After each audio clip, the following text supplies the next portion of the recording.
Muy bien, ahí estamos. Bueno, bueno, bienvenidos nuevamente.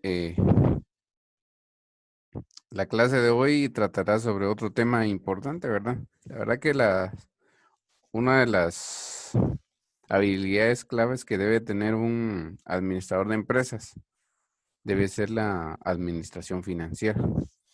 Y pues en los últimos días hemos estado conociendo en las últimas clases sobre, por ejemplo, qué son los estados financieros, qué es un activo, qué es un pasivo, cómo analizar los estados financieros de manera vertical, de manera horizontal, cómo interpretar los números, los ratios que nos generan esas fórmulas para ir tomando decisiones, ¿verdad?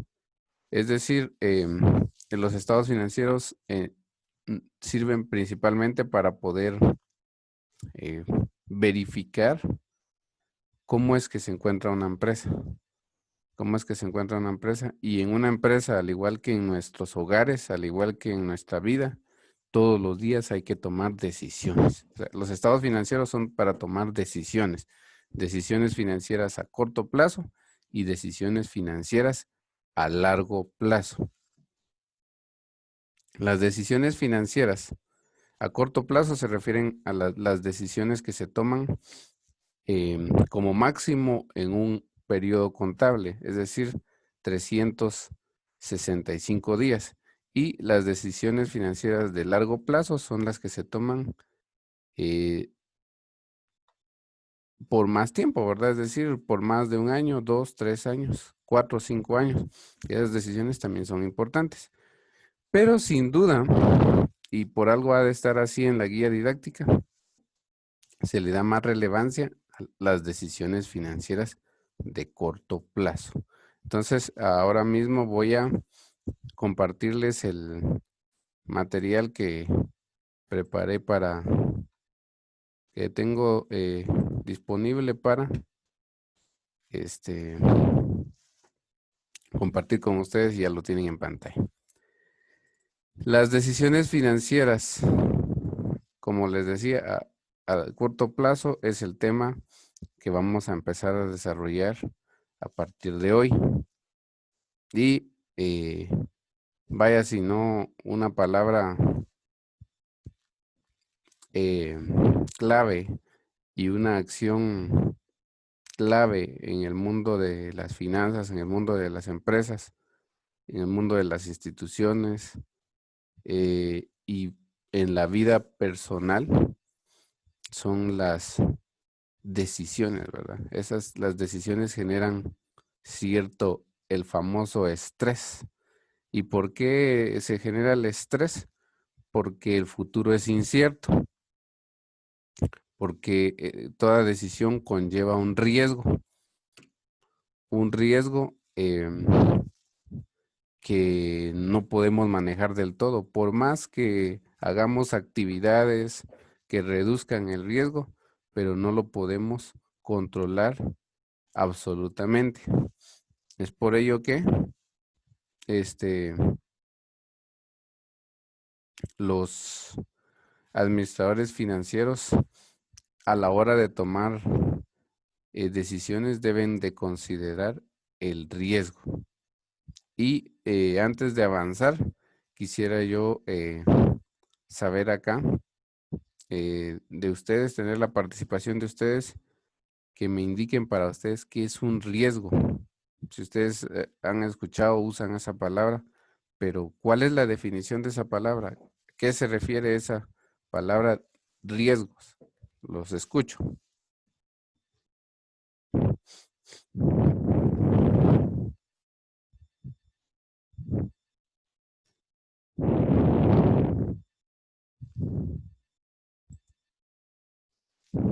¿Qué es un riesgo?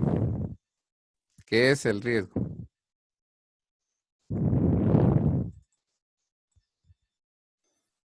Se usa a veces en frases motivacionales de, vamos, hay que arriesgarse, pero ¿qué es el riesgo? Esa es la clave, que de primero entender qué es el riesgo.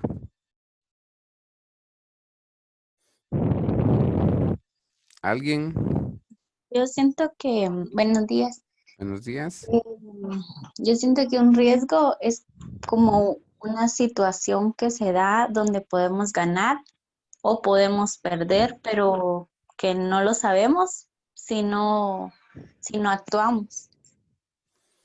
Muy bien, que no lo podemos em, vivir si no tomamos acción, ¿verdad? Bueno, es una muy buena definición. ¿Alguien más que desee participar?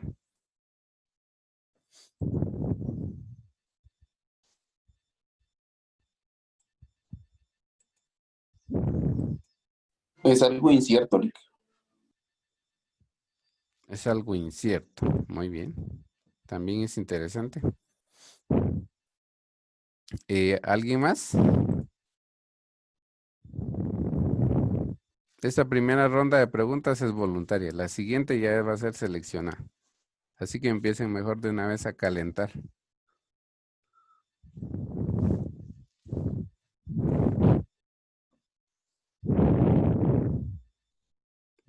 Bueno, les comento. Un riesgo es un evento, ¿verdad? Que no podemos administrar del todo y cuyos efectos pueden ser potencialmente catastróficos, cuyos efectos pueden ser potencialmente catastróficos o puede representar una oportunidad de superación. Eso es un riesgo. Un evento, ¿verdad? Es un evento futuro cuyos efectos pueden ser potencialmente catastróficos para la empresa, para la persona, o pueden representar una oportunidad de mejora o de éxito. Eso es un riesgo. Eso es un riesgo.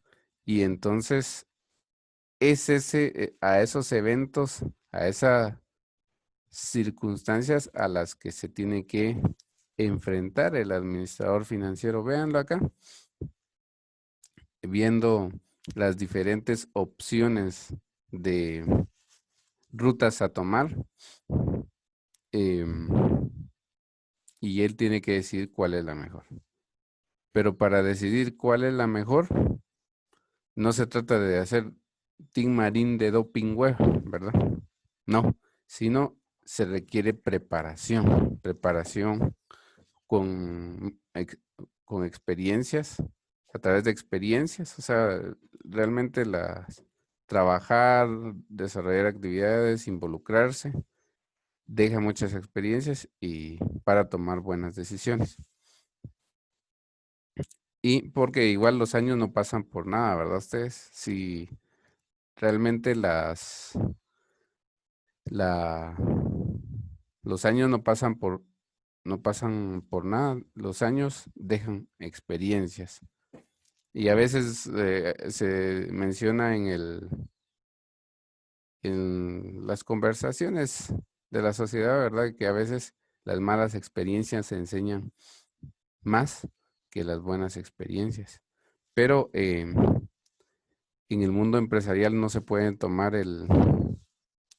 no se puede dar ese lujo de decir, bueno, aprendamos primero lo que salga y luego, este, vemos si funciona o vemos cómo lo arreglamos. No se trata de eso, porque representa eh, el administrar los recursos financieros o el capital de otras personas. Entonces, el administrador financiero debe prepararse para tomar decisiones correctas que reduzcan a su mayor capacidad el riesgo. Entonces, ¿qué son las decisiones financieras a corto plazo? Consisten, dice, en las decisiones que los gerentes financieros o administradores financieros deben tomar, ¿verdad? Acerca de actividades que se van a desarrollar en días, en semanas, meses, máximo un año. Corto plazo, decisiones financieras a corto plazo. ¿Y decisiones sobre qué? Sobre el empleo del capital de trabajo. El capital de trabajo, sí. Es decir, cómo se va a usar, cómo se van a usar los recursos disponibles que tiene la empresa para poder producir, para poder generar rentabilidad, ¿sí? Para poder convertir eh, las operaciones de la empresa en efectivo. Porque igual, ¿cuál es el mayor propósito de una empresa? Es generar rentabilidad. Cuanto mayor rentabilidad genere, mayor inyección de capital de trabajo puede tener, más se puede expandir y más puede puede ganar la competencia para con sus competidores, con sus homogéneos. Entonces, las decisiones financieras a corto plazo, como dice esta presentación, representan esas acciones que el administrador financiero va a tomar sobre el capital de trabajo para convertir las operaciones en efectivo. Y, por ejemplo, ¿qué es administrar operacionalmente dentro de la empresa? Por ejemplo, cómo administrar los inventarios. Que recuerden que los inventarios pueden ser cualquier tipo de, o sea, el activo principal que la empresa mueva, ¿verdad? O sea, a lo que principalmente la empresa eh, se debe. Por ejemplo, una zapatería, ¿cuál es su inventario? Los zapatos. Una boutique, ¿cuál es su inventario? La ropa, los zapatos, las joyas, las bolsas. O sea, puede ser más variado su inventario. Por ejemplo, por ejemplo, vamos a mencionar aquí marcas. Por ejemplo, Pops. ¿Cuál es su inventario? Las cajas de helado, ¿verdad? De helados de diferentes sabores. Por ejemplo, un restaurante. ¿Cuál es su inventario? Su inventario son los platillos servidos, que puede ser eh, de pollo, mariscos o res, hay almuerzos, desayunos, refacciones. Eso es su inventario, ¿verdad? Entonces, cuanto más genere produzca para poder vender, más va a ser la capacidad de desarrollo de la empresa. Entonces, una de las principales decisiones que debe tomar el administrador financiero es la correcta administración de los inventarios. ¿Y qué es algo correcto? Quisiera yo que ustedes me digan como expertos en administración, ¿qué es la correcta administración? Los escucho.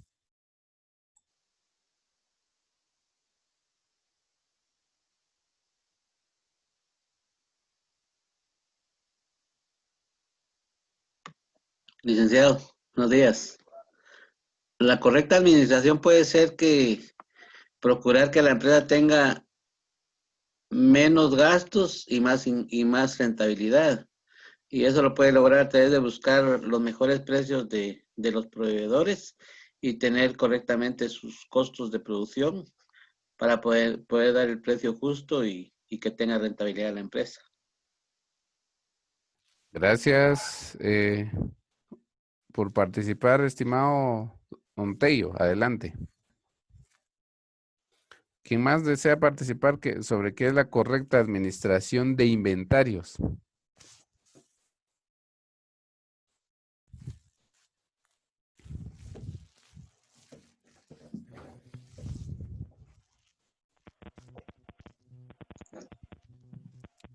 Siempre voy a estar necesitando que ustedes se involucren y participen porque yo estoy tomando nota de quienes participan, ¿verdad? Y al final eso va a responder también a un punteo. Eso es uno, ¿verdad? El incentivo para participar sí son los puntos, ¿verdad? Pero otra de las importantes situaciones es que ya ustedes estamos a un nivel de estudio donde ustedes prácticamente ya son unos profesionales y un profesional se distingue por la calidad de sus interpretaciones y por supuesto, por la,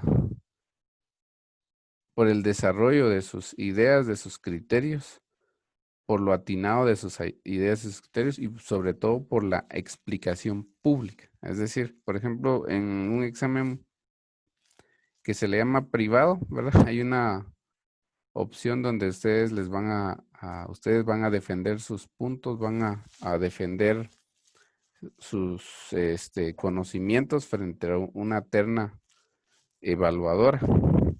Y ahí, pues, si no hablan, si no hablan, pues lamentablemente no van a ganar, ¿verdad? Entonces, por eso mismo quería incentivarlos a que sigamos participando. Bueno, ¿quién me puede decir qué es la correcta administración de inventarios? Eric, buenos días. Buenos días. Tal vez para mi criterio, ¿verdad? La correcta administración de los inventarios es que estos inventarios estén en constante rotación. Para una empresa no es bueno tener estancado su inventario, ¿verdad? Sino que este vaya rotando. Y como decía el otro compañero, siempre buscando mejores precios, ¿verdad? Pero tal vez lo principal es que nuestro producto, o mejor dicho, bueno, sí, nuestro producto, dependiendo de qué empresa seamos, que sea en constante rotación, ¿verdad? Sí, es cierto. Lo que usted dice es cierto. La correcta administración de inventarios involucra el que se les esté dando movimiento, ¿verdad? Que se les esté dando movimiento. No es sano para una empresa que los inventarios estén embodegados, sino que estén constantemente en movimiento. Y por supuesto, eso significa que se tienen que acelerar las ventas. Y para acelerar las ventas, ¿qué es lo que se debe hacer? ¿Qué técnicas se usan para acelerar las ventas en una empresa?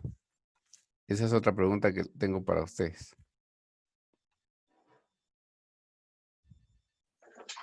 En una empresa para acelerar las ventas se lleva a cabo todo el proceso de marketing, la publicidad, eh, tener personas encargadas que se dediquen a las ventas y que sean como que tengan las habilidades para vender.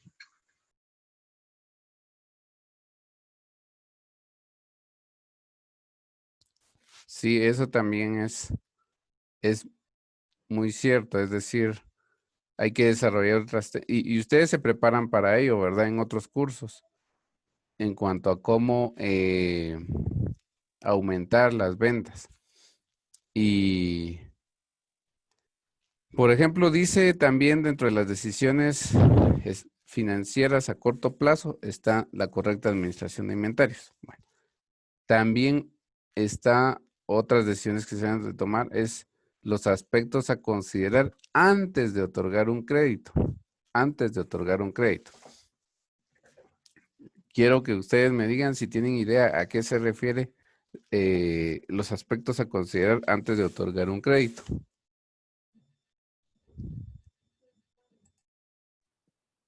Pues ya tal vez el tener consciente que uno pueda pagar al final o uno pueda manejar la situación.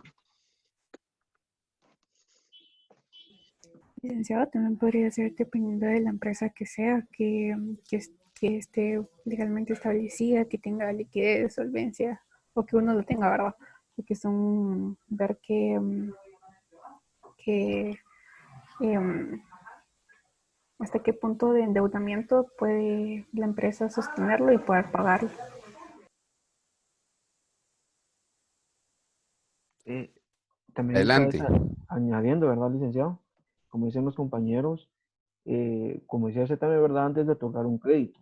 Esto quiere decir que tiene que hacer uno un estudio. ¿Un estudio en qué? Tiene que proyectar, por ejemplo, compras, tiene que proyectar ventas, porque no es solo de adquirir el crédito y voy a ver en qué lo invierto. Es verdad que hay que ver el nivel de, de rentabilidad de la empresa, pero también hay que ver como el retorno, ¿verdad? Si realmente va a ser importante poder invertir ese efectivo, una, y dos, tal vez en el punto de que no haya como que ni nos haga falta efectivo ni que nos sobre, ¿verdad? Para poder invertir, sino que a la hora de que, por ejemplo, en el punto de que nosotros quisiéramos adquirir un crédito, si pedimos demasiado efectivo, así mismo van a ser el aumento de los intereses.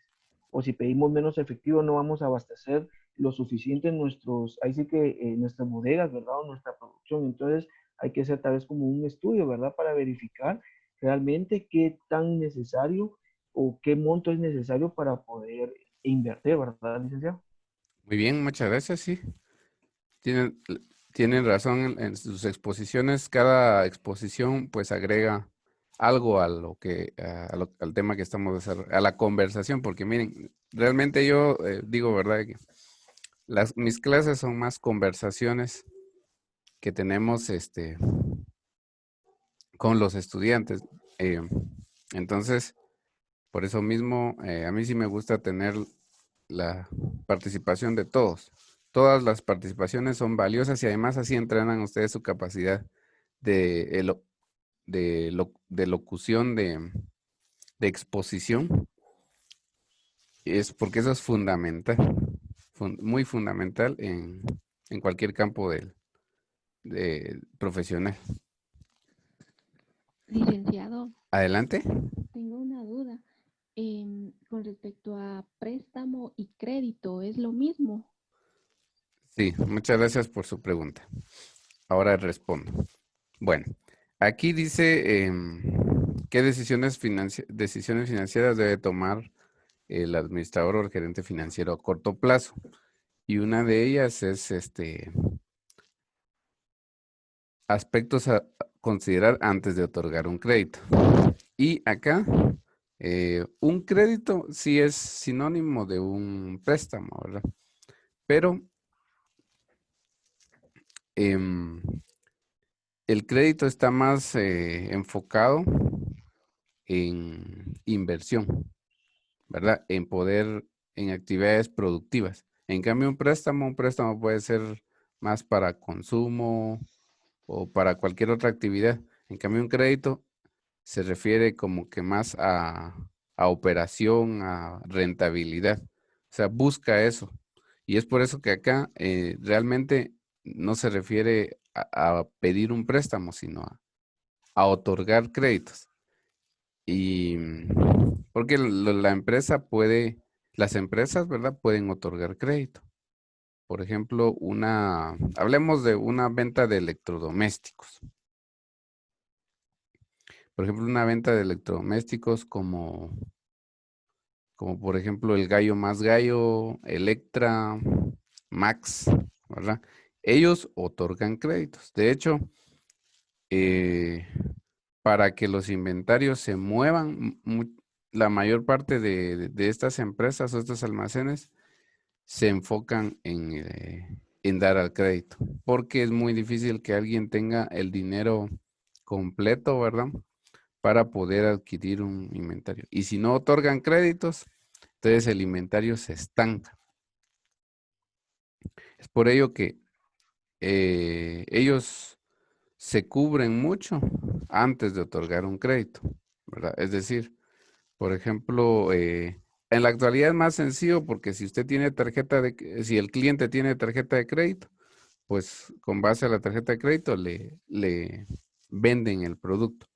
Pero para los que no tienen tarjeta de crédito, y hay algunos almacenes que hacen análisis, ¿verdad? Consultan en las agencias de datos personales para ver si usted tiene un buen récord crediticio, no presenta morosidad elevada, si los clientes son buenos, cumplen con sus compromisos y sobre todo en las empresas se maneja mucho la confianza o un récord que se tenga de compras. Entonces, esos son los aspectos que se tienen que considerar antes de otorgar un crédito, antes de otorgar un crédito. Y un crédito no se refiere a totalmente a dinero, ¿verdad? Sino que un crédito se refiere a entregar inventario o producto que sea em, eh, que sea lógicamente diferido en pagos, principalmente en decisiones de corto plazo. Porque también vean, vamos a ver acá. Sí, porque esto involucra también el otorgar un crédito es importante, porque también se mueve el inventario, se venden los productos, pero también eh, hay que acelerar los cobros, es decir, la aceleración de cobros, porque la empresa no puede, las empresas no pueden venir y vender el crédito, ¿verdad? Y bueno, que pague el cliente cuando pueda y cuando quiera. No, sino que tienen que realizar políticas de cobro para poder recuperar el dinero, porque si no recuperan el efectivo, pueden caer en insolvencia, ¿sí? Es por eso que hay muchas empresas que han quebrado, ¿verdad? O han caído en insolvencia técnica, se le llama, cuando, em, cuando no han hecho una verdadera eh, gestión de cobros. Y de verdad que hay muchos ejemplos de eso, ¿verdad? Ya en la actualidad, por ejemplo, por la pandemia, ¿se recuerdan? Hubo un momento en que estaban diciéndole la sociedad, como que le estaba diciendo el presidente, que, em, que detuviera completamente el cobro de préstamos, el cobro de deudas y todo de los bancos hacia el público. Pero yo recuerdo que el presidente postergó y postergó y postergó esa decisión y al final de cuentas no la tomó. ¿Y por qué no lo hizo? Porque eso podía representar caer en impago a muchos eh, clientes de los bancos. Y recuerden que el principal inventario de un banco es el dinero, ¿verdad?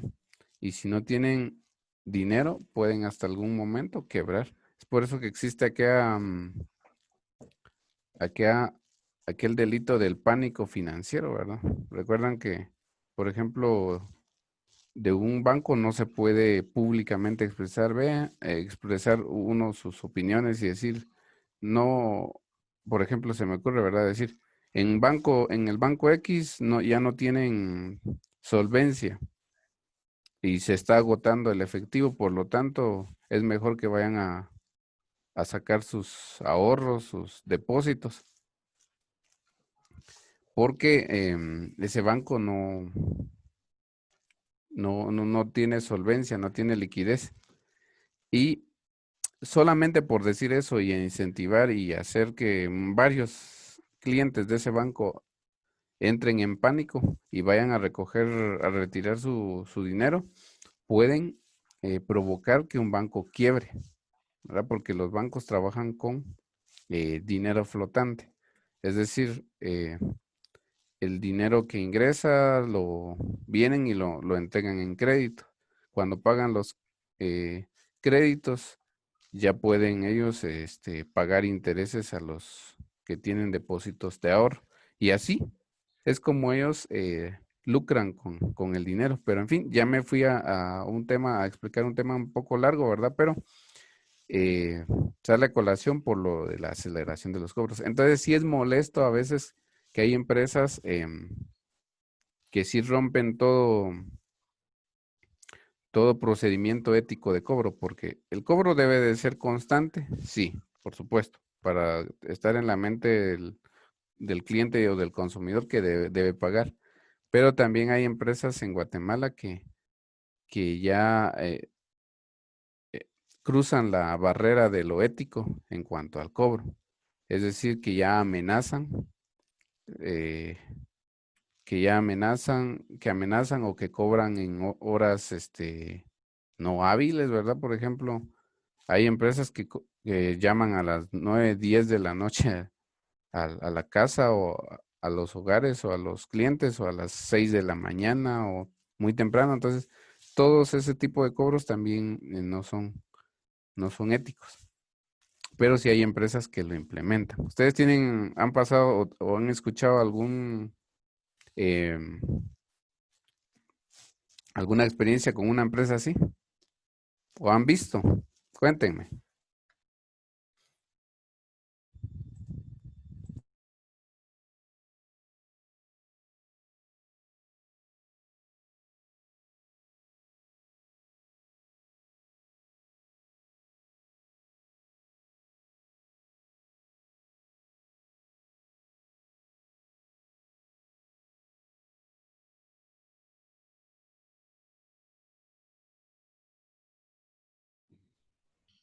Vic, disculpe, ¿puede repetir la pregunta? Sí, por supuesto.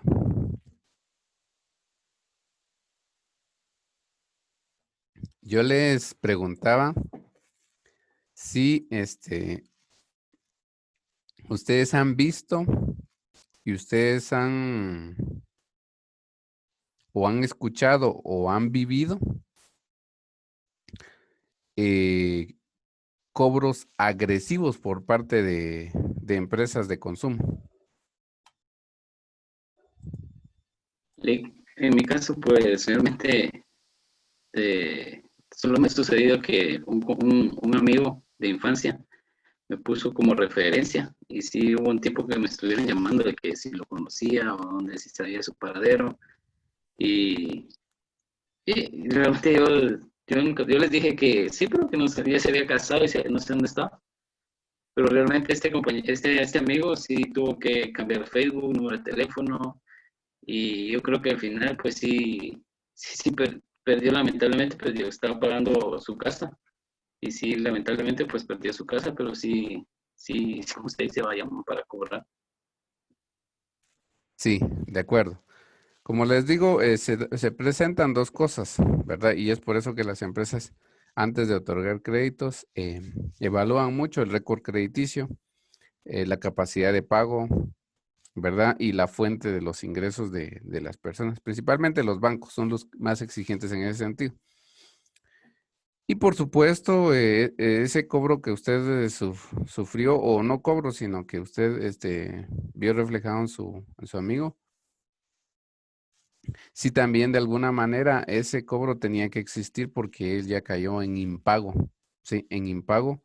Y eso, por supuesto que afecta a la empresa con la que solicitó el crédito o adquirió bienes al crédito. Pero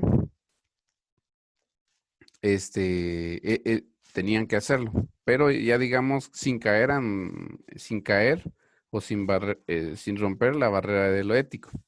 Por ejemplo, una de las empresas que no sé si se han percatado ustedes que no tiene ni horario para cobrar es Claro, ¿verdad? Para los que tienen usuarios Claro.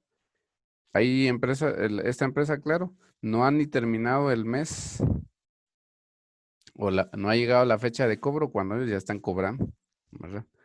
Y pues está bien, eso está bien que cobren, ¿verdad? Pero el problema es que muchas llamadas ingresan ya en horarios nocturnos, ¿verdad? O sea, no, 8:30, 9 de la noche, 10 de la noche. Y entonces eso sí es romper la barrera de lo ético. Entonces las empresas deben de tener políticas de cobro para poder recuperar el dinero o para poder cobrar por el servicio o el bien prestado. Eso está bien, pero sin romper la barrera de lo ético. Eso es importante de tomar en cuenta. Y ya que tomamos y ya que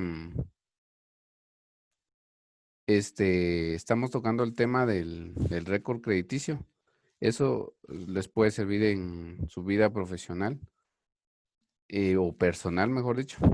Es que hay que tratar la manera de hacer buen uso de las tarjetas de crédito y de hacer buen uso de los créditos de consumo, por ejemplo, los créditos que otorga Simán, por ejemplo, se me ocurre, Electra, el Gallo Más Gallo, Almacenes Japón, todos esos almacenes que otorgan créditos o dan tarjetas de consumo, por ejemplo, Semaco o Ficosa, hay varias empresas que otorgan tarjetas para consumo.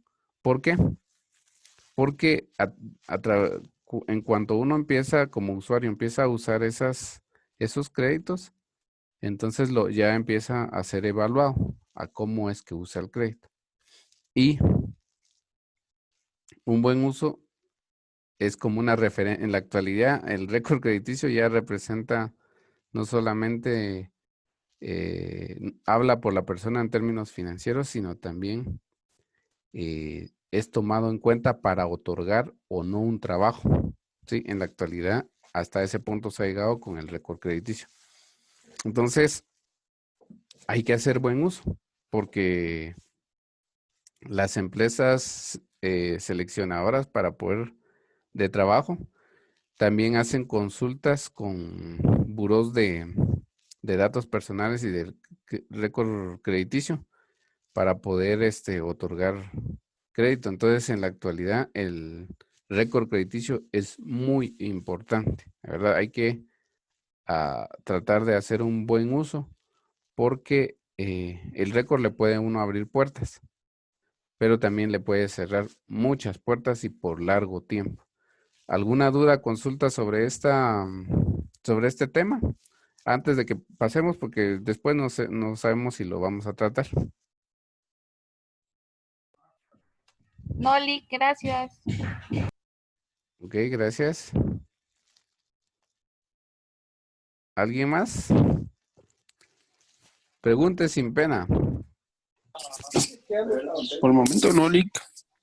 Bueno, muchas gracias. Entonces, como les digo, eso es importante, ¿verdad? Y de repente les puede servir.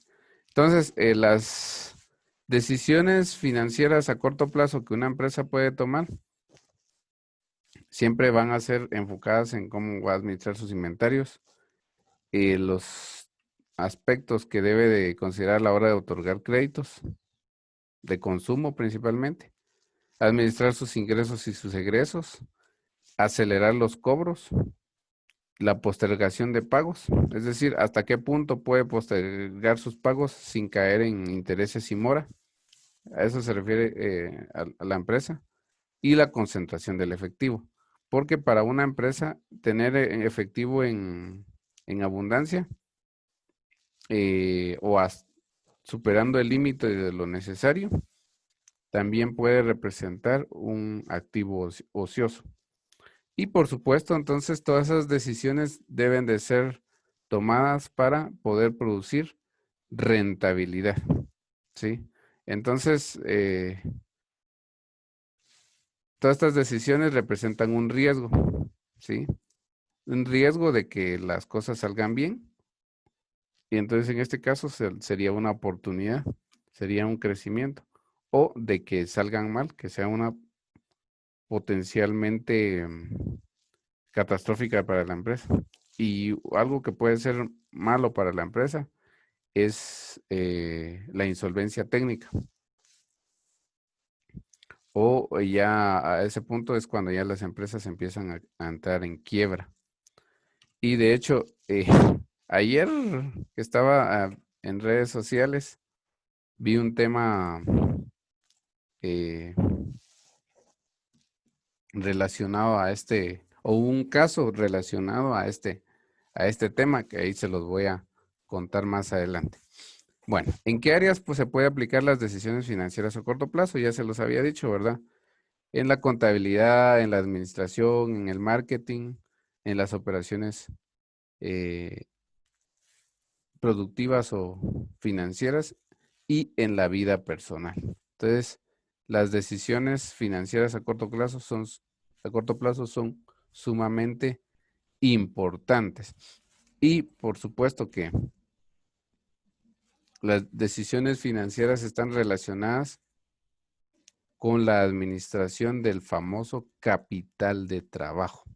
El famoso capital de trabajo. ¿Y qué es el capital de trabajo? Dice que el capital de trabajo es la cantidad necesaria de recursos para que una empresa o institución financiera para realizar sus operaciones con normalidad. Es decir, los activos para que una compañía sea capaz de hacer sus funciones y actividades a corto plazo. Y aquí están entonces unos activos que son conocidos para ustedes, activos y pasivos, porque óigase bien, el capital de trabajo no solamente representa el dinero que se tiene en el banco, sino representa el valor que se tiene en inventarios, los derechos que se tienen para cobrarle a los clientes, las cuentas por cobrar, sino también se tiene ese capital disponible que se tienen por los documentos que se tienen pendientes de pago, o sea, que la empresa tiene pendientes de pago, o cómo maneja sus deudas, o cómo maneja sus cuentas por pagar. O sea, todo el crédito que le otorgan los proveedores, porque recuerden, la empresa otorga créditos por consumo. Esos derechos de cobro los registra en la cuenta, clientes o documentos por cobrar. Y también em, recibe créditos en cuanto a transacciones. Y eso lo registra en la cuenta proveedores y en la cuenta documentos por pagar. Entonces, eso es capital de trabajo. Ese recurso que se tiene, no necesariamente todo en efectivo, para poder trabajar durante un año. Y ese es el capital de trabajo principalmente de corto plazo. ¿Y qué busca con ese capital de trabajo? Mover el dinero, traerlo, llevarlo y por supuesto regarlo para que pueda multiplicarse y crecer, tal y como se representa en esta descripción gráfica. Entonces, el administrador financiero va a buscar siempre administrar correctamente el capital de trabajo. Entonces ya sabemos cuál es el capital de trabajo. Son, por ejemplo, caja y bancos, inventarios, cuentas por cobrar, clientes en activo. Y en el pasivo, proveedores, cuentas por pagar, acreedores. Ese es el capital de trabajo que debe administrar el administrador financiero para poder generar rentabilidad. Entonces vean pues acá, dice, ¿cuál es la meta de la administración del capital de trabajo o administración financiera a corto plazo? Y es aquí donde ya estamos entrando propiamente a los conocimientos medulares del curso que estamos desarrollando, que es la administración financiera.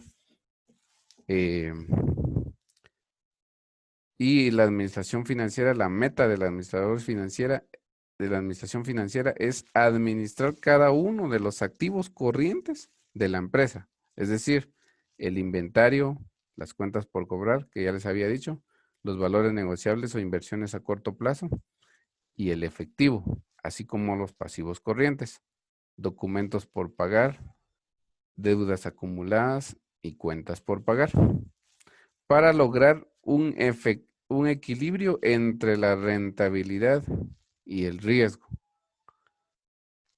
Porque como les digo, el riesgo está presente. Y les voy a contar acá, relacionado a esto, un caso. Resulta ser que antes de la pandemia, más o menos en el mes de febrero, una empresa, un restaurante, ¿sí? Tomó la decisión de mejorar sus instalaciones, es decir, cambiarse de local hacia un local más grande porque vio que la clientela era, que los clientes ya estaban apretados dentro del local que generalmente atendía. Entonces, 2, 3 meses más o menos a finales del año pasado, por noviembre, diciembre, colocaron un rótulo donde en ese restaurante donde decía próximamente lo estaremos atendiendo en tal dirección, en un local más amplio. Y entonces ellos, del capital de trabajo que tenían en efectivo, ¿verdad? Y en inversiones, ellos empezaron a usarlo, no para adquirir más inventarios, sino para poder mejorar sus instalaciones y poder atraer a más clientes o poder concentrar a más clientes. Y entonces ellos empezaron a trabajar desde noviembre, diciembre, enero, febrero. Total que invirtieron el mayor capital que ya tenían acumulado, ¿sí? Invirtieron los ahorros, invirtieron el efectivo que tenían y también incurrieron en cuentas por pagar y en deudas para poder financiar la remodelación o el nuevo edificio. Y entonces ahí, ¿qué buscaban ellos con eso? Lo que buscaban era alcanzar mayor rentabilidad, pues porque a mayor clientes, mayor ventas y a mayor ventas, mayor rentabilidad. Pero dentro del análisis de riesgo, que seguramente ellos no se percataron de eso, porque cuando una empresa va bien, a veces ciega la vista de los administradores ante el riesgo, o sea, los nubla. Es como cuando uno se ve impactado por un producto y lo desea y a veces no toma en cuenta que puede caer en insolvencia más adelante por pagar ese producto de inmediato. O sea, los deseos son llamativos y de alguna manera borran la racionalidad de las personas. Y pues esta empresa aumentó la capacidad instalada de su local para poder atender a más clientes. Y entonces estaba a punto, y justamente los primeros días de marzo abrió su local y empezó a atender. Y justamente en esos días es cuando empezó el problema de que la gente ya tenía miedo por lo de la pandemia y donde ordenaron cerrar prácticamente en varias empresas. Y la gente empezó a entrar en desconfianza, empezó a dejar de consumir. ¿Y qué pasó en este caso? Y que sigue pasando, por ejemplo, con los restaurantes, que la gente ya no llega a consumir porque tiene miedo de poder ser contagiada dentro de uno de los locales. Entonces, el local que ellos ampliaron, invirtieron todo su dinero, pues, ¿qué pasó? Que está sin darle uso. Y ya llevan, vamos a ver, marzo, abril, mayo, junio, julio, agosto. Y ahí llevan medio año sin tener retorno de la inversión. Y no es un local propio, sino es un local arrendado. ¿Sí? Entonces,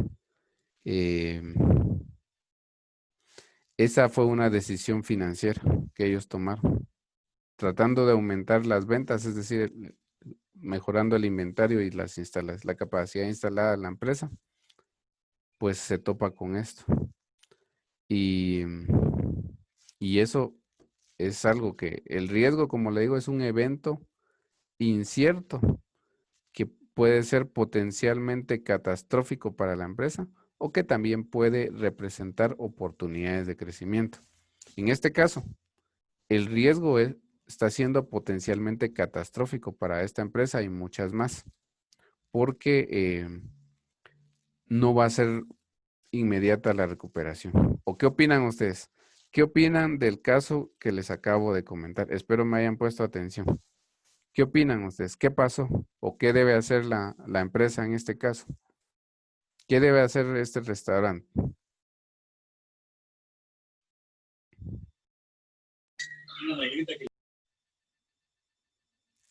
Adelante. Pues a ver, Lick, si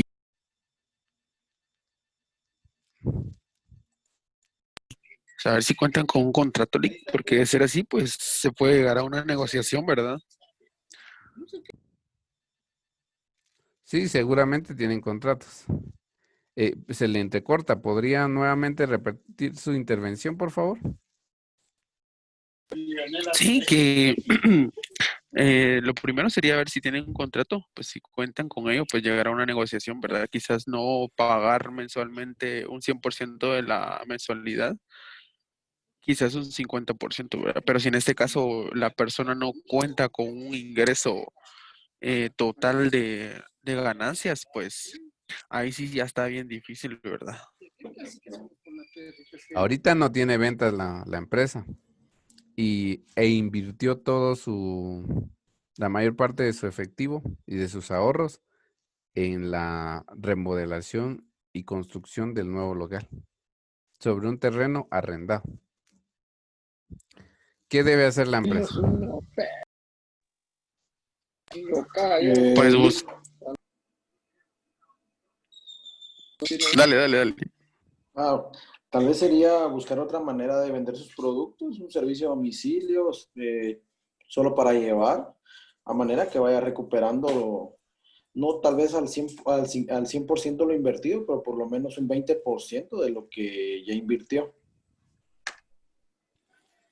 Ok, para tener circulación de efectivo, flujo de efectivo. Sí, algo que está haciendo, que me di cuenta que está haciendo Futicalic, ellos porque su negocio era fútbol 100%, ¿verdad? Entonces, ellos están incluyendo hasta canasta básica, están vendiendo ahora, ¿verdad? Están vendiendo mascarillas, gorras, entonces están buscando otras alternativas para tener otros ingresos. Sí, sin duda las empresas ahora se deben de reinventar, ¿verdad? Pero así como, por ejemplo, esa opción que ustedes dicen de entrega a domicilio, prácticamente tal vez ya se volvió de alta competencia, porque ahora la mayor parte de restaurantes es a domicilio. Y de hecho, hasta personas que no estaban en el negocio y también ya están vendiendo comida a domicilio. Entonces, de cierta manera, también ya se saturó esa opción. No sé si se han percatado de eso. Entonces, ahora vean, pues, de acuerdo con las características que les estoy diciendo, ¿qué le aconsejarían ustedes a esta empresa? Que vean, pues, tiene egresos fijos de funcionamiento por el arrendamiento y por el pago de intereses y por el pago de nóminas y otros gastos que tiene esta empresa, tiene egresos fijos y altos. Ya se le agotó el dinero que tenía ahorrado, ya no tiene disponibilidad de efectivo. Y es incierto cuándo es que van a regresar, que van a abrir sus puertas para poder atender porque era un local cerrado. Número uno. Y número dos, también no se sabe hasta cuándo los restaurantes van a poder atender como lo hacían antes, donde, o sea, imagínense que ahorita hasta es incómodo ir a un restaurante porque tiene uno que andar con su mascarilla y luego quitársela y comer. Entonces uno dice, mejor prefiero irme a la casa, ¿verdad? Entonces, ¿qué le aconsejan ustedes a esta persona que ya, los dueños de este restaurante, en este tiempo? ¿De que cierre totalmente su negocio o que siga tratando la manera de ver de dónde saca recursos, de dónde, inclusive de seguir endeudándose más con tal de sostener los gastos fijos, los egresos fijos? Ya que declararse en quiebra no pueden. Sí se pueden declarar en quiebra, pero como acá en Guatemala no hay rescate para empresas en quiebras como en Estados Unidos, por ejemplo, cuando las empresas se declaran en quiebra, principalmente las corporaciones, entonces el Estado las rescata. Pero aquí en Guatemala no existe esa opción. Sí, de plano. ¿Qué Pero le aquí aconsejan? no es que pueden, o sea, vender su inventario, o sea, vender o sea, declararse en quiebra y vender todo lo que ellos tenían para realizar los pagos que tienen pendientes, porque realmente ya son pagos pendientes que ya tienen, ¿verdad? Ok, ¿qué aconsejan ustedes? Vamos a ver, quiero escucharlos. Mire, licenciado, yo le recomendaría a esa empresa que empiece a vender a domicilio, ya que si póngale que cada restaurante tiene su forma de cocinar, su forma de vender y el sabor de cada restaurante es diferente, ¿no? Entonces, si ellos tienen su buen punto de comida, entonces la gente los va a buscar siempre. Sí, digamos que el restaurante está tratando de vender a domicilio, pero su retorno es muy bajo. No representa gran porcentaje de lo que normalmente vendía, ¿verdad? Porque aunque sí es cierto que, por ejemplo, se han aumentado las entregas a domicilio, pero de verdad que no se compara con el nivel normal a que venían vendiendo los restaurantes. Y porque, no sé si se han percatado ustedes, pero hasta empresas, hasta restaurantes grandes se las están viendo difícil y algunos lo que han hecho es recortar personal o despedir personal o suspender personal, que es el principal, en muchos casos, es el principal costo de operación, es el pago de la mano de obra. Los sueldos de los empleados es lo más difícil de pagar, ¿verdad? Eh, y como les digo, y eso es los restaurantes que, digamos, de que no tomaron decisiones como la que les cuento que tomó que tomaron los dueños de este restaurante, que invirtieron todo su recurso y hasta se endeudaron por ampliar un nuevo local, que igual había que, como les dijera yo, acreditarlo, porque no es conocido, no era conocido para los comensales. O sea, el nombre y el sabor de la comida sí es conocido, pero ellos se trasladaron a otra ubicación que era más estratégica porque había más opción para poder estacionarse y poder vender más. Pero, como les digo, ya llevan 6 meses sin vender y 6 meses acumulando deudas. ¿Qué opinan ustedes? ¿Qué le decimos Licenciado, eso? ¿Le manda? otra cosa que podría hacer, creo que podrían comer en el estacionamiento, así como lo hizo McDonald's, que ellos llevan, digamos, van a tomar la orden al auto y ahí puede comer uno, en caso de que no se quieran bajar para el restaurante, ¿verdad? Ujú. O vender también la materia prima, como lo hizo Subway. Ellos estuvieron vendiendo, digamos, los panes sin nada o las pizzas para que uno las preparara en la casa. Esa podría ser otra opción también, para que ellos se Exacto. vayan recuperando. Muy bien, muchas gracias. Creo que iba a hablar alguien más. Emanuel, creo. No, Carlos. Sí, también para mí sería mejor que cerraran y tal vez vender toda su maquinaria o todo el equipo que tengan y tal vez cancelar un poco la deuda y hacer algunos convenios con la deuda, ¿verdad? Porque yo creo que el retorno que va a tener si sigue vendiendo a domicilio y si no tiene mucha clientela, no va a ser el suficiente para seguir manteniendo van a tener gasto sobre gasto, ¿verdad? Entonces sería mejor hacer un convenio de pago y con con todo su equipo inmobiliario que tenga, poder cancelar alguna parte, ¿verdad? De esa deuda. Muy bien, gracias por su punto de vista. Otro aspecto importante a tomar en cuenta es que es incierto cuándo es que los restaurantes van a empezar a operar y no como lo hacían antes. ¿Cuándo creen ustedes? O si han visto, ¿qué opinan ustedes al respecto? ¿Cuándo comer en restaurante va a ser igual como se hacía antes? Yo trabajo en un restaurante y igual siento que va a ser a principios del otro año, no considero que va a ser en este año, debido a que aparte que la gente tiene un poco de miedo a contagiarse, el gobierno tampoco va a permitir que haga aglomeración de personas, ¿verdad? Y como en realidad hay personas que no entienden en cierto punto, ¿verdad? Porque hay medidas, ¿verdad?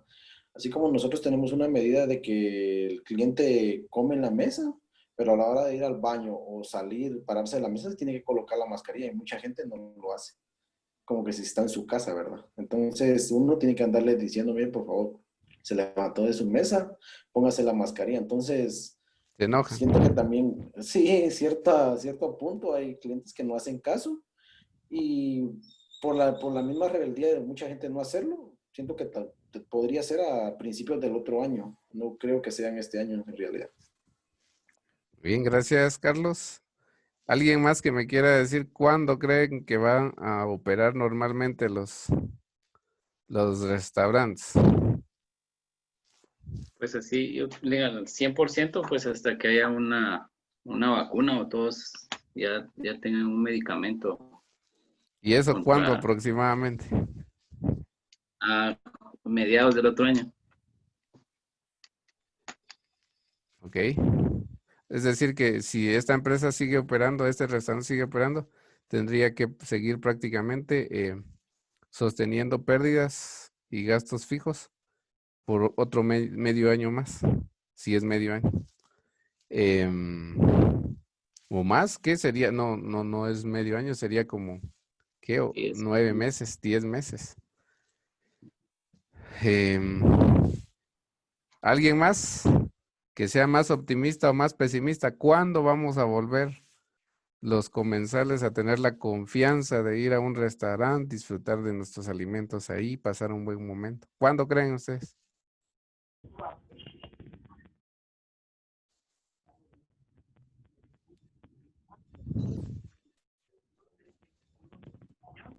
¿Cuándo? A ver qué dice Arelis Reyes. ¿Cuándo?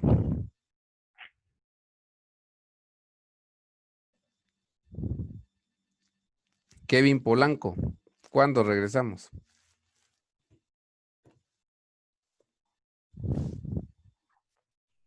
Licenciado, Adelante.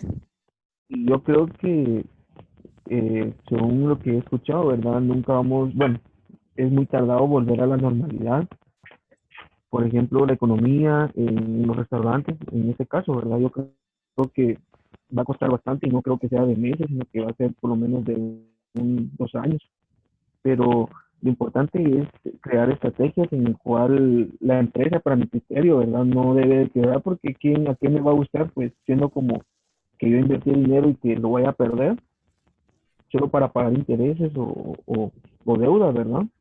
Entonces, para mi criterio, lo que se tendría que hacer es hacer un estudio, ¿verdad? Por ejemplo, según los protocolos de seguridad del gobierno, o tal vez plantear, por ejemplo, yo he visto que hay unos restaurantes que hacen como, no me acuerdo en qué país fue, que hacen como divisiones, por ejemplo, de plástico, por ejemplo, la mesa o como cuartitos de plástico, por decirlo así, ¿verdad? Tal vez invertir un poquito más, pero tratar la manera de que sea rentable en el restaurante, por ejemplo, ¿verdad? Entonces, tal vez como crear estrategias. Yo he visto que algunos restaurantes lo que están haciendo es una mesa sí, una mesa no, pero siempre hay queda desconfianza. Pero yo creo que yo, por ejemplo, si voy a un restaurante y sea como un cuarto, o sea, de plástico transparente, pues estoy hablando de plástico duro, ¿verdad? Como pared, por decirlo así, ¿verdad? De plástico. yo seguiría. Y realmente que se implementen los métodos de seguridad, por ejemplo, higiene, que estén desinfectando a cada rato, por ejemplo, las mesas o, por ejemplo, los pasillos, los baños. Entonces, si yo veo que realmente son altamente eficientes en la higiene personal, pues yo creo que uno iría con un poquito más de confianza. Entonces, como dicen, también implementar lo que están haciendo, por ejemplo, en la zona 4 Joselito, por ejemplo, D-Level creo que usted pasa solo a traer su comida, por ejemplo, si tiene desconfianza, ¿verdad? Que ir a comer a casa o algo así, hacen los pedidos con anticipación, solo para pasar a recogerlos. Entonces, tal vez, como decía usted, que no es una empresa tan reconocida, no sé qué empresa sea, ¿verdad? Pero tratar la manera de buscar soluciones. La idea es no que no vaya la empresa a la quiebra, ¿verdad, licenciado? Muchas gracias. Bueno, entonces ya vieron, hay variedad de opiniones dentro de los administradores financieros y en muchas de las opciones no solamente se tratan de cuestiones de decisiones financieras, sino también de implementar estrategias de ventas, que en eso sí no sé cómo se hace porque no es mi campo, ¿verdad? Pero en cuanto a lo financiero, sí les digo de que tendría que analizar el retorno de efectivo, ¿verdad? El retorno de efectivo. Y si por lo menos el retorno de efectivo con esas operaciones que ustedes han dado ideas, con esas estrategias, va a ser suficiente para cumplir con sus egresos fijos, con sus gastos fijos. Porque si ni con esos si no cumple ni siquiera con los gastos fijos, entonces seguiría acumulando deudas y deudas y deudas y deudas y con un panorama incierto. Eso es como caminar ustedes no sé si han conducido con neblina. Sí, con neblina donde uno no sabe si es una curva lo que viene, una recta o es sumamente complicado. Entonces, así están varios restaurantes y de cadenas reconocidas, no digamos de restaurante como el que les cuento yo, no es de cadena reconocida, sino es un lugar donde es, es mediano, ¿verdad? Entonces, creo que sí, los dueños de este negocio tomaron decisiones financieras, ¿sí? Y pues el riesgo llegó un evento potencialmente catastrófico que hasta el momento los tiene en números rojos, situaciones complicadas, y créanme que sí hay decisiones fuertes. Así como varios, no sé si se han dado cuenta ustedes, pero hay algunas empresas, hay algunos restaurantes que han decidido cerrar definitivamente. Y lo hacen ¿por qué? Mire, pues aquí se podrían usar dos cosas. Dos caminos quedan. Dos caminos quedan para los restaurantes y las empresas, principalmente los restaurantes, los hoteles, los centros turísticos. Dos decisiones quedan. Número uno, si tienen el respaldo suficiente de activos, si su activo es mayor que su pasivo, si tiene un capital grande, ¿verdad? Acumulado, que le permita seguir operando aún sin percibir ingresos durante por lo menos un año más, pues sería conveniente de que siga, ¿verdad? De que siga un año más, aunque sea vendiendo lo mínimo con tal de estar en la mente de los clientes. O podría también cerrar operaciones y reabrir hasta dentro de medio año o un año, dependiendo de las circunstancias. O solo abrir cuando ya tenga cuando ya se haya recuperado un tanto la economía. Esa podría ser una opción, pero recuerden que toda vez, por ejemplo, es que depende de muchos factores. Por ejemplo, toda vez las instalaciones, la propiedad, el edificio sea de los propietarios de la empresa, ¿verdad? Entonces sí pueden seguir operando si son propietarios de la empresa, entonces sus gastos fijos no son grandes.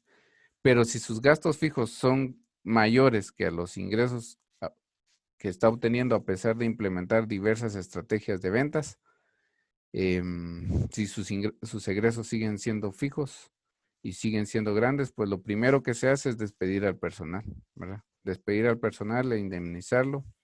Después, empezar a ver si aún así se sigue sosteniendo la empresa con los ahorros que se tengan, con el capital en efectivo que se tenga, recuperación de cobros y todo, con tal de tener efectivo disponible para poder pagar compromisos.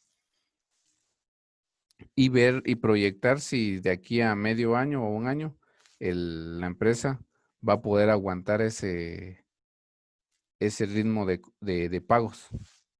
Porque si no, entonces, miren, pues, si las instalaciones no son propias, si los gastos son fijos y ya no se tiene mayor capacidad financiera, ya está en insolvencia la empresa, lo que corresponde es dos opciones. Número uno, cerrar preliminarmente, si lo permiten los dueños de los locales o de los edificios. O número dos, cerrar definitivamente y tratar de que después en un año, año y medio, 2 años, volver a intentar empezar nuevamente el negocio. Y así hay varias empresas que lo están tomando así. ¿Han escuchado ustedes de algunos ejemplos?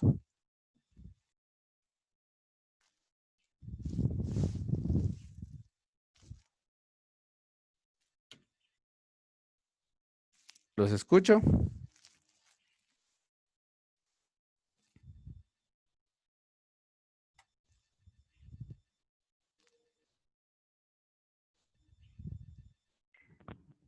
Yo mi punto, ¿verdad? De vista, yo lo he visto o por medio de compañeros de capillas señoriales, ¿verdad?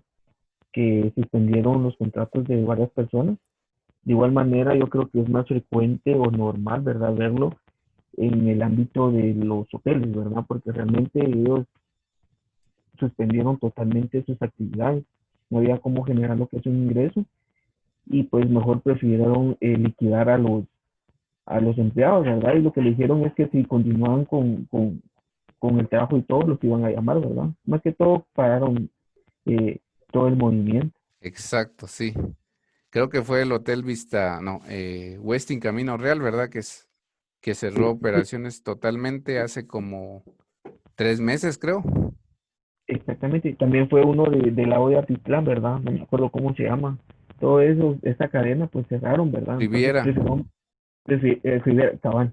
Entonces ellos prefirieron mejor cerrarlo porque en base pues iba a tener allá los empleados, iba a ser un costo, entonces mejor prefirieron liquidarlos con el capital que ellos tenían y pues como prácticamente yo sé que ellos tienen gastos fijos, pero es preferible mejor tenerlo así, ¿verdad? Y ya cuando se vaya recuperando todo esto, yo creo que ellos van a volver como a aperturar todo, ¿verdad?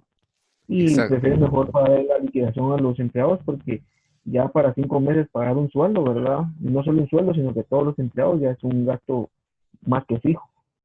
Sí. Y saben, esa fue una decisión bien atinada, ustedes, muy correcta que debieron tomar algunas empresas hace algunos meses. Porque aunque muy dura, muy difícil y todo, pero por lo menos si liquidaron a los empleados, entonces los empleados contaron con ese dinero para poder pasar la pandemia y ver si iniciaban, buscaban otras formas de ingreso, pero fue lo mejor. Y ellos, y esa decisión estuvo bien respaldada, bien analizada, porque ellos sabían muy bien de que esta pandemia no iba a ser cuestión de poco tiempo. Y número dos, ¿por qué? Porque está involucrada confianza, la confianza de la gente. O sea, ahorita la gente no tiene confianza en comer en la calle, no tiene confianza en ir a un hotel, no tiene confianza de ir a una piscina, no tiene confianza de ir a un centro turístico, no tiene confianza de subirse en un transporte público a la par de otra persona. No hay confianza. Y una empresa está fundamentada en la confianza. Entonces, las empresas que tienen seriamente afectada la confianza, lo mejor es suspender actividades. Y hay empresas que no lo hicieron. Y les voy a poner un ejemplo. Y este es un ejemplo real. Y esta es, por ejemplo, Megapaca. La Megapaca. ¿Alguien de ustedes trabaja aquí en la Megapaca o tienen algún amigo familiar que trabaje en la Megapaca? No, solo iba a Megapaca. Exacto. ¿O alguien de ustedes que ha ido a Megapaca en los últimos 5 meses a comprar? No, Lick. En los últimos 5, sí, antes de la pandemia. Sí, y digamos durante este tiempo que hemos estado suspendidos, ¿alguien ha ido? No, ¿Alguien ha ido a No. un restaurante de los 30 y que estamos aquí, 31? ¿Alguien de ustedes ha ido a un restaurante a comer algo? ¿Ha entrado a No. consumir? Sí, yo una vez sí por emergencia. Bueno, la verdad, porque quisimos, ¿verdad? Entramos a un restaurante X, aquí por zona 14, pero sí no había nada de gente, solo trabajadores. Entonces solo éramos las 2 personas que fuimos las únicas en ese restaurante, ¿verdad? Pero sí da como un miedito, la verdad, poner las manos en la mesa o sentarse o ¿Ir al abrir las baño? puertas del baño, sí. La verdad sí, bastante desconfianza. Pero Exacto. gracias a Dios no tengo coronavirus, porque ya sí fue hace ratitos. Pero sí, después de eso, usted salió con esa sensación de que, a ver, si no me Sí, contagié, ¿verdad? sí, exactamente. Incluso al entrar al carro, eché gel en el timón. Bien feo, la verdad. Sí, pues, ya mero se enjuaga uno con gel, ¿verdad ustedes? Sí. Bueno, ¿alguien más? Creo que alguien más quería participar. Yo también he ido, Lick. ¿Y cómo Yo fui estaba el ambiente?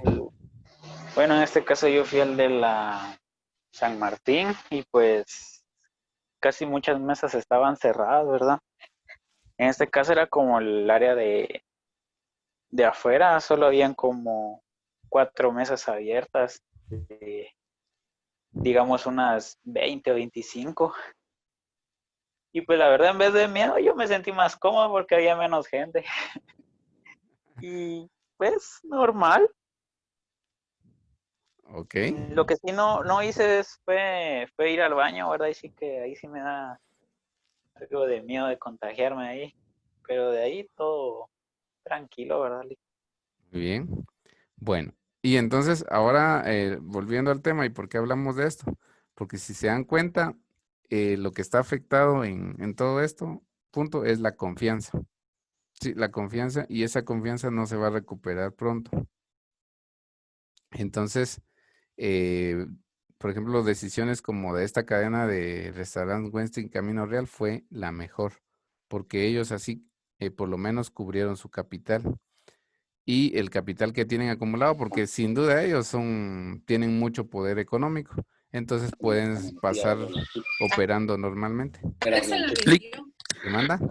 Pero esto también tenemos que tomar en cuenta con el tema que usted está dando ahorita, pues porque las buenas decisiones que ellos tomaron en el pasado fue que les ayudó a solventar todo lo que tenían ahorita, ¿verdad? Liquidar a sus empleados. Sí. Porque si ellos estuvieran endeudados, o sea, ninguna de las dos cosas hubieran podido hacer, ¿verdad? Exacto. Y eso fue lo que pasó con la Megapaca a ustedes. Les cuento, ¿verdad? Porque esto todavía no se ha hecho público, pero seguro no tarda un tiempo que van a decir que definitivamente esta empresa quebró. ¿Qué pasó? Esta empresa a finales de marzo, dada que bajó las ventas, pues bajaron las ventas. Entonces lo que hicieron es que suspendieron los contratos de los empleados, los suspendieron por 120 días. Y entonces les hicieron un documento a los trabajadores, a la mayor parte de trabajadores, solo se quedaron los vitales. Y para que se fueran a sus casas, ¿verdad? Sin goce de salario, pero que en 120 días regresaran a retomar sus labores. Entonces dice que estas personas contentas, pasaron los 120 días que vencieron creo que el 8, 10, 12 de agosto. Regresaron contentas y bueno, ya vamos a ir a trabajar otra vez y todo. Cuando les llegaron, les entregaron su cese de contrato y les dijeron que no, que ya no los iban a contratar porque porque la economía estaba mal. Ellos no tenían los suficientes recursos para poder seguir sosteniendo los pagos. Y luego que después de eso, les dijeron a los empleados que su liquidación o las indemnizaciones se les iban a pagar por pagos, en 5 o 6 pagos. Y cuando una empresa hace eso es porque ya no tiene solvencia. Es porque una empresa ya entró en insolvencia técnica. Es decir, ya no tiene de dónde agarrar dinero para pagar a los empleados. Porque lo difirió en 5 o 6 pagos y el primer pago dice que no lo han hecho. Entonces, imagínense, si no hay para pagar a los empleados, que es uno de los gastos más difíciles, pues porque la gente habla y la gente pelea sus derechos. Ya imagínense pagar otro tipo de costos o reinvertir en inventarios. Eso está sumamente complicado. Y esa fue una decisión que no tomó ese tipo de empresas, como la que tomó, por ejemplo, Westin Camino Real, u otras empresas que cerraron operaciones y liquidaron a sus empleados y dijeron, bueno, es lo mejor para todos, ¿verdad? En cambio acá únicamente los suspendieron y no les dieron ni indemnización ni nada. Y después los despidieron y después de despedir les dijeron que después se les iba a pagar. Entonces, esas son decisiones financieras a corto plazo, ¿verdad? Definitivamente son decisiones financieras a corto plazo y todo va a depender de que nosotros como administradores financieros tengamos una idea clara de qué es el capital de trabajo, ¿sí? El capital de trabajo es el activo corriente y el pasivo corriente. Prácticamente ese es el capital de trabajo. Y dentro de este capital de trabajo también se puede sacar se puede reducir como que la prueba del ácido, ¿verdad? En el capital del trabajo es el capital de trabajo neto. Y el capital de trabajo neto es el activo corriente menos el pasivo corriente para ver realmente cuánto es lo que verdaderamente posee la empresa. Y entonces acá tengo un ejemplo de cómo se calcula el capital de trabajo neto. Y ya lo tienen ustedes en pantalla. Está el capital de trabajo neto. Bueno, el capital de trabajo, entonces, como ustedes pueden observar, vamos a verlo aquí únicamente sobre un periodo, el año 2017, de esta empresa. Esta empresa tiene un capital de trabajo que está constituido por caja y bancos, tiene 245,000 en efectivo. Cuentas por cobrar clientes, tiene el derecho de cobrar a sus clientes por 347,840. Es alto los créditos que tienen otorgadas esta empresa. Inversiones a corto plazo, o sea, en otro tipo de activos, tiene 45,783, es baja la inversión. De inventarios tiene 1,114,587, que es considerable de acuerdo al monto de la empresa. Y otras cuentas por cobrar corto plazo. Entonces, este es el capital de trabajo en cuanto a activos, que son 2,540,000 quetzales. Ahora el capital de trabajo en cuanto a los pasivos que tiene disponibles para poder maniobrar y operar en el corto plazo, tiene cuentas por pagar corto plazo, impuestos por pagar corto plazo y otras cuentas por pagar corto plazo. Entonces, acá las cuentas por pagar corto plazo son los proveedores, ¿verdad? Y aquí acreedores y proveedores. Entonces, tiene de capital de trabajo en pasivo una suma de 1,449,943. Entonces, esto es el capital de trabajo. Si quisiéramos sumarlo, aquí lo vamos a hacer.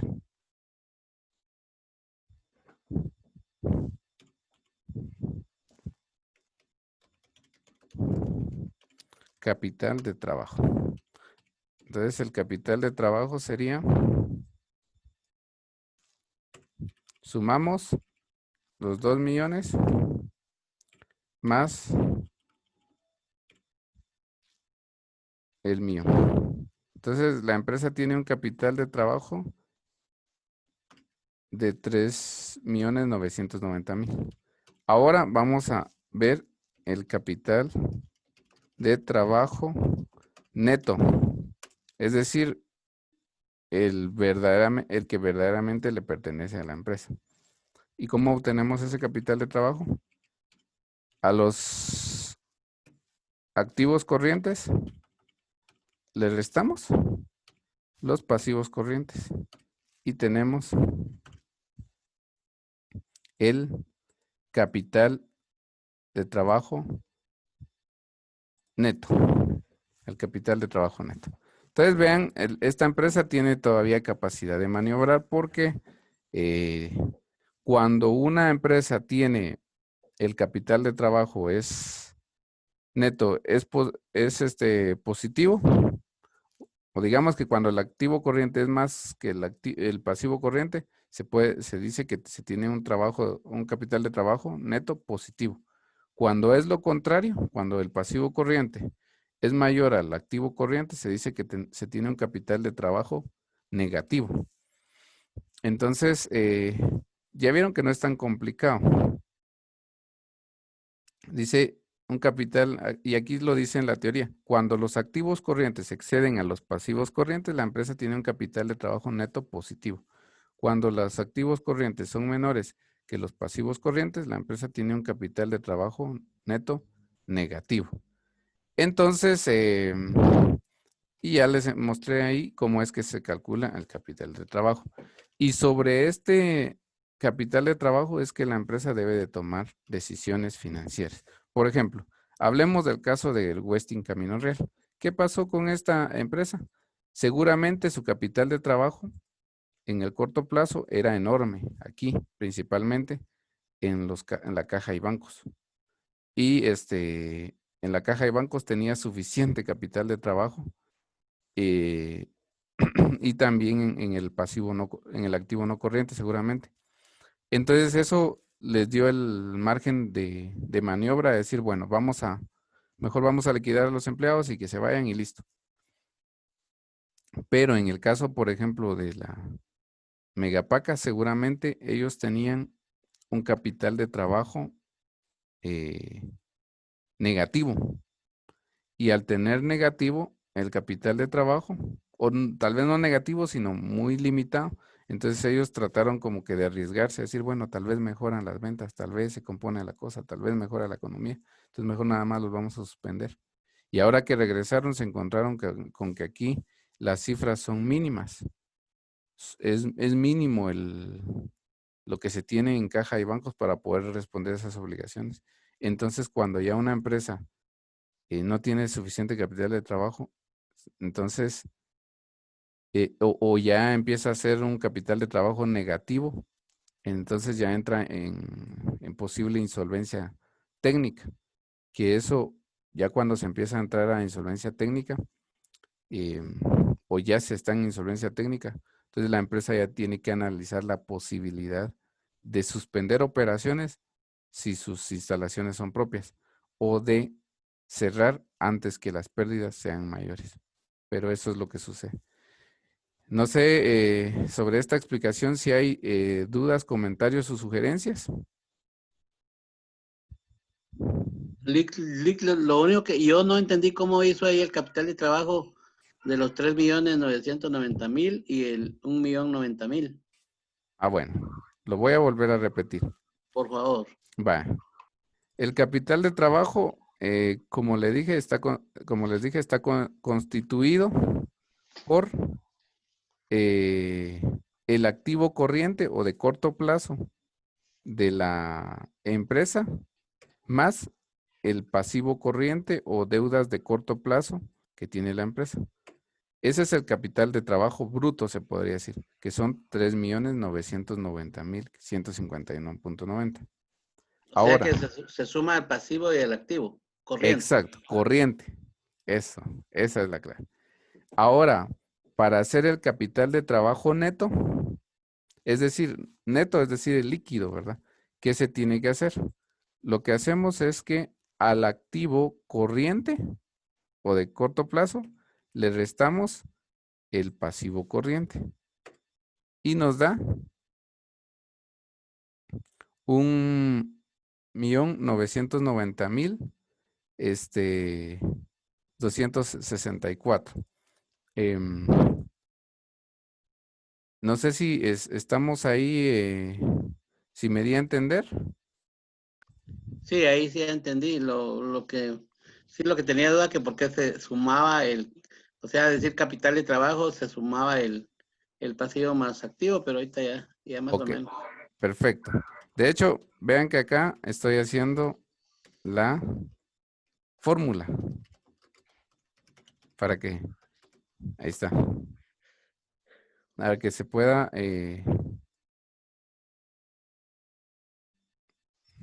permítame. Ahí estamos. Entonces, el capital de trabajo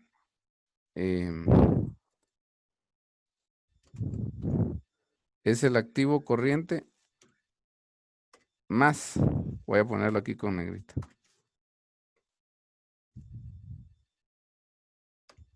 más pasivo corriente.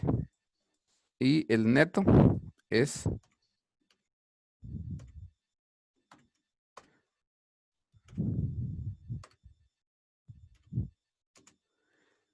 el activo corriente menos el pasivo corriente.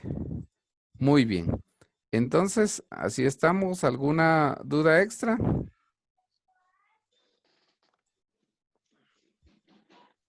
No, Liz.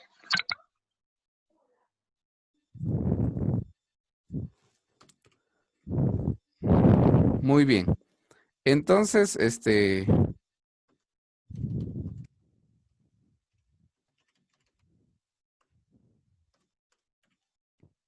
pues de eso se trata, ¿verdad? Que acá vayamos aprendiendo qué dice la teoría y cómo lo podemos poner en la práctica y mejor si en la vida real. Ya saben entonces si tienen familiares, tienen amigos que están pasando por circunstancias complicadas dada la situación de la pandemia, pues ustedes ofrézcanseles a analizar su situación financiera y poder analizar, calcularles el capital de trabajo para ver si el capital de trabajo les va a ayudar para responder a sus obligaciones o darles mejores técnicas financieras o bien sea de marketing, ¿verdad? Porque como les digo, sí es bueno ser optimistas, pero también en el análisis financiero hay que ser muy realista, porque los recursos son los que mandan. Como dicen por ahí, el pisto es el que habla. Entonces, eso es lo importante de tomar en consideración. Entonces, ahí estamos, jóvenes. No sé si existe alguna duda extra sobre lo expuesto el día de hoy. No, listo, claro. Muy Y bien. va a subir la presentación a la plataforma. Así es, totalmente. En Blackboard lo va usted a poder encontrar. Adicionalmente, les anticipo que vamos a dejar una tarea ya para esta semana, que ustedes ya no tienen compromisos de examen. Se les va a dejar una tarea de 3 puntos que va a consistir en que van a leer unos capítulos relacionados a las decisiones financieras a corto plazo en un libro y vamos a hacer una prueba corta. Disculpe, no se escucha. Permítanme.